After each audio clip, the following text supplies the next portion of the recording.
एक बार फिर से आप के साथ रूबरू होने का मौका मिला। हमारे यूट्यूब चैनल चर्चा परिचर्चा में आपका स्वागत है, वंदन है, अभिनंदन। और चर्चा शुरू करने से पहले आप हमारे यूट्यूब चैनल चर्चा परिचर्चा को सब्सक्राइब करें, लाइक करें, कमेंट करें और शेयर करें। आज हम आपको ऐसे शख्स से मिलवाने जा रहे हैं जो 5 अप्रैल को निषाद राज जयंती हर जगह मनाई जाती है और अयोध्या की धरती पर भी मनाई जाती है। इसमें एक अहम किरदार होता है निषाद राज का।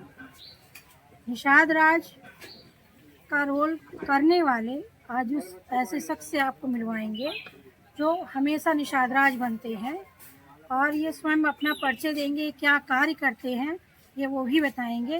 तो हम इनसे मिलते हैं। आप का हमारे YouTube चैनल चर्चा परिचर्चा में स्वागत है और आप अपना परिचय दें और आप क्या कार्य करते हैं वो बताइए। जी, मेरा नाम संजय कुमार निषाद, मैं बेगमगंज गढ़िया आकाशवाड़ी कॉलोनी का निवासी हूँ। और ये जो 5 अप्रैल को निषाद राज जयंती होता है, मैं महाराजा निषाद राज का किरदार निभाता हूँ और बहुत ही अच्छा लगता है। तो मेरा व्यवसाय इस समय यही गुप्तार घाट पे मेरा एक ठेला लगता है, छोटा सा डोसा बनाते हैं और वही बेचते हैं और कोई और हमारा कोई साथ नहीं है। इनका वो ठेला दिखा वहीं बगल।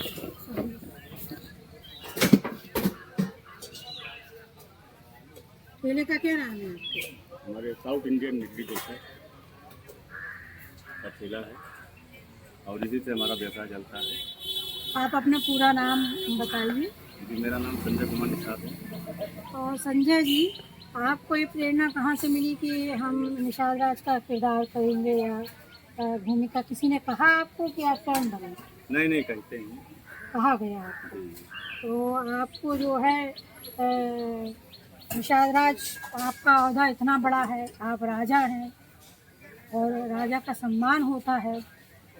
और राजा को भी रोजी रोटी कमाने के लिए देखिए व्यवसाय करना पड़ता है। तो जब ये राजा है, किरदार राजा का करते हैं और परिस्थिति ऐसी है कि अगर ये कमाएंगे नहीं तो खाएंगे क्या। जो लोग ये कहते हैं कि हम तो राजा हैं, निषाद राज थे, भगवान ने हमको गले लगाया, तो भगवान ने इनको क्यों नहीं गले लगाया? ये तो किरदार निभाते हैं उसमें। इनको रोजी रोटी के लिए जद्दोजहद करनी पड़ रही है। इनके जैसे बहुत लोग हैं। ये गुप्तार घाट है, यहाँ भगवान राम गुप्त हुए थे ये कहा जाता है। तो मैं ये जानना चाहती हूँ सरकार से कि इन लोगों के लिए क्या किया।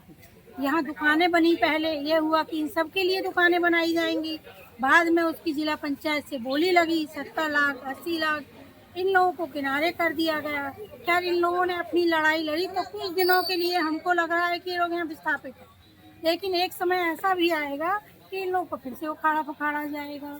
तो हम जानना चाहते हैं सरकार में, जिसके बलबूते संजय निषाद बहुत बड़ी वाहवाही करते हैं कि हमने निषादों के लिए ये किया वो किया, उन्होंने क्या किया ये तो वही जानते होंगे या तो ये लोग जानते हैं जो लोग ये रोजी रोटी के लिए परेशान हैं।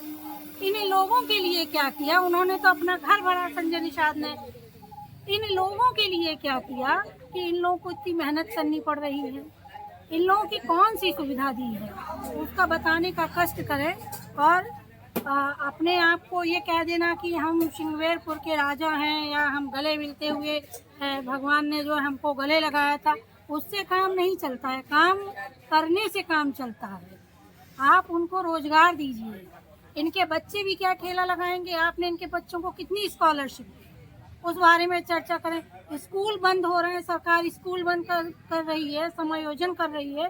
दूसरे स्कूलों में सबसे ज़्यादा प्राइमरी सेक्शन में पढ़ने वाले बच्चे जो है निषाद समाज के होते हैं। अगर उनका स्कूल बंद हो जाएगा तो ये लोग जो है ये कब अपना काम धंधा करेंगे और कब बच्चों को छोड़ने जाएंगे?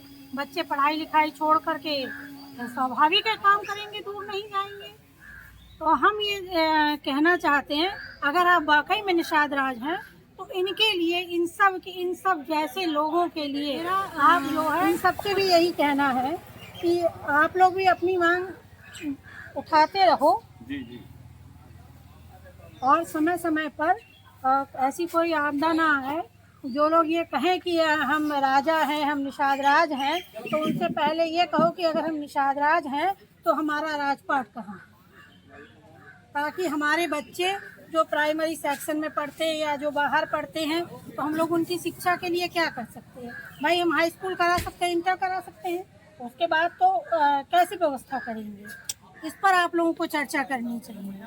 और मैंने आपको एक किरदार से मिलाया और कोशिश ये करेंगे कि इनके जैसे तमाम लोग हैं जो उस निषाद राज जयंती में झांकी में जो पार्ट लेते हैं, उनकी भी स्थिति आपको दिखाएं और उनके घर को भी आपको दिखाएं।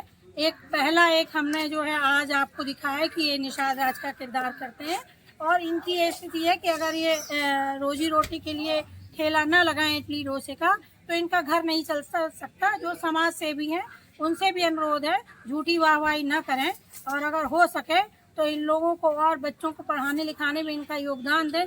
जो ये कार्य कर रहे हैं इनके बच्चों को ना करना पड़े, ऐसी कोई व्यवस्था बनाएं। इसी के साथ हम अपनी चर्चा परिचर्चा को ही विराम देते हैं। आगे अगले एपिसोड में फिर किसी और शख्स को लेके आएंगे और चर्चा में आपसे जो है फिर वार्तालाप करेंगे।